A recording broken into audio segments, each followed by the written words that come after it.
বিগত কিছুদিন ধরে আন্তর্জাতিক আইন কানুন তোয়াক্কা না করে ভারতের সীমান্তরক্ষী বাহিনী বিএসএফ যেভাবে জোরপূর্বক বাংলাদেশে মানুষ ঠেলে দেওয়ার অর্থাৎ পুশিন করার অপচেষ্টা চালাচ্ছে তা শুধু নিন্দনীয়ই নয়, বরং একটি স্বাধীন রাষ্ট্রের সার্বভৌমত্বের ওপর চরম আঘাত।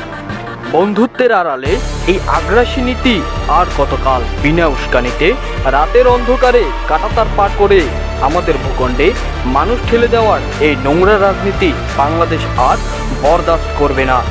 ভারতকে স্পষ্ট ভাষায় জানিয়ে দেওয়া দরকার, পারস্পরিক সম্মান ছাড়া কোনো বন্ধুত্ব টেকসই হতে পারে না।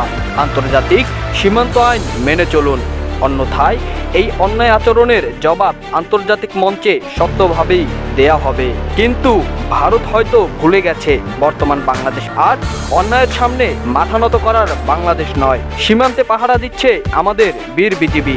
দেশের প্রতিটি ইঞ্চি মাটি রক্ষায় বিজিবি এখন শতভাগ সতর্ক আর অ্যাকশনে কঠোর। প্রতিটি পুশইনের চেষ্টাকে বুলেটের গতিতে রুখে দেওয়া হচ্ছে।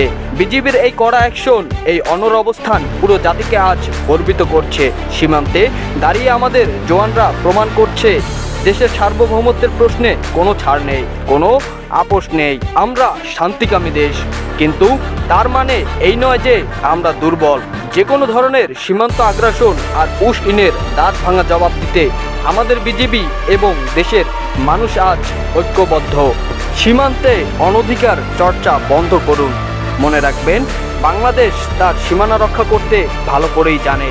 বাংলাদেশ একটি স্বাধীন ও সার্বভৌম রাষ্ট্র। আমাদের সীমান্ত কোনো পরীক্ষাগার নয়, কোনো রাজনৈতিক সমস্যার সমাধানের ক্ষেত্র নয়। আমরা বিশ্বাস করি দুই প্রতিবেশী দেশের সম্পর্ক হবে পারস্পরিক সম্মান, সমতা এবং আন্তর্জাতিক আইনের ভিত্তিতে। বাংলাদেশের জনগণ শান্তি চায়, বন্ধুত্ব চায়, কিন্তু জাতীয় স্বার্থ ও মর্যাদার প্রশ্নে কখনো আপোষ করবে না।